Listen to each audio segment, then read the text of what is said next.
এটা দুঃখের বিষয় যে আমরা মুসলিমরাই এটা জানি না। অধিকাংশ মুসলিম এই আল্লাহ তাআলা যে স্কিম এইটাই জানে না। এই স্কিমটা জানলে আমরা সবাই জানতাম যে আল্লাহ রাসূল কেন এইভাবে। আল্লাহ তাআলা ওয়ালাকাদ বা'আথনা ফি কুল্লি উম্মাতিন রাসূলা আন ইয়াবুদুল্লাহ। আল্লাহ বলছে আমি প্রত্যেক গোত্রের কাছে নবী রাসূল পাঠাইছি।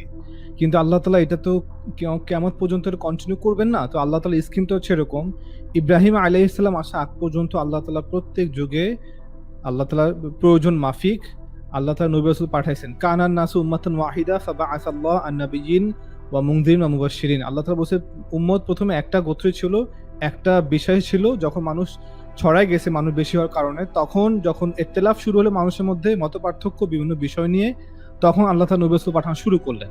এরপর আল্লাহ বলেছেন ওয়ালাকাদ বা'আথনা ফি কুল্লি উম্মাতিন রাসূলা আন ইয়াবুদুল্লাহ ওয়াজতানিবুত তাগুত। এরপর আল্লাহ তাআলা বলেছে যে আমি প্রত্যেক প্রয়োজন অনুযায়ী প্রত্যেক গোত্রে গোত্রে নবী রাসূলদেরকে পাঠাইছি। এইটা কন্টিনিউ হয়েছে ইব্রাহিম আলাইহিস সালাম আসা আগ পর্যন্ত। ইব্রাহিম আলাইহিস সালাম আসার পরে আল্লাহ তাআলা স্কিম চেঞ্জ করছেন যে আল্লাহ তাআলা বলছেন আমি তো আগে উম্মত থেকে একজন ব্যক্তিকে রাসূল হিসেবে পছন্দ করতাম, এখন আমি কি করব, পুরো একটা উম্মতকে বাছাই করব এই আমার এই বার্তাকে পৌঁছানোর জন্য, যেটা রাসূলরা করতো। ইব্রাহিম আলাইহিস সালাম আসার পরে ওনার দুই ছেলে, বড় ছেলে ইসমাইল মক্কাতে এবং ছোট ছেলে ইসহাক জেরুজালেমে।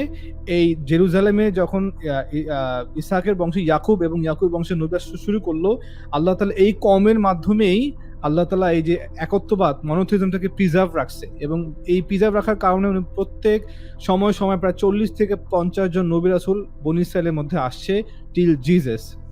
আল্লাহ তাআলা এরপরে ইসমাইলের বংশে আল্লাহ রসুলকে পাঠাইছে। সো নবী রাসূল আসার দরজাটা প্রথমে ওপেন ছিল বিভিন্ন গোত্রের জন্য। আল্লাহ সেটাকে সীমিত করে ইব্রাহিম আলাইহিস সালামকে বাছাই করছেন, ওনার বংশের মধ্যে নবীকে রাখছেন এবং কমকে বাছাই করছেন যে কম এখন নবীদের কাজ করবে।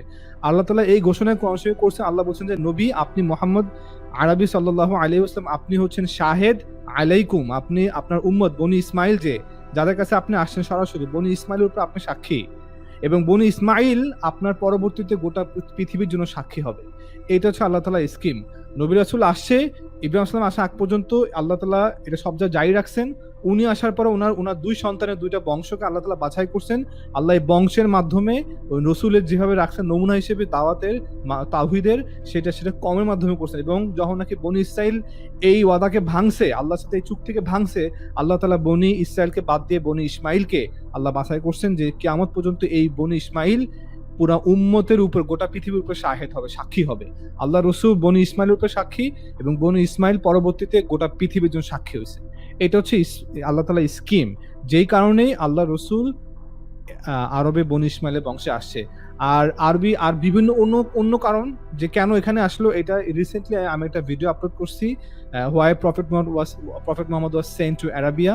মোটামুটি দুইটা ভিডিও মিলে প্রায় 4 লাখের মতো ভিউ হয়েছে, আলহামদুলিল্লাহ। ওইটা একটু কাইন্ডলি দেখবেন, 1 মাস আগে আপলোড করছে ভিডিওটা, যে why prophet Muhammad was sent to Arabian peninsula.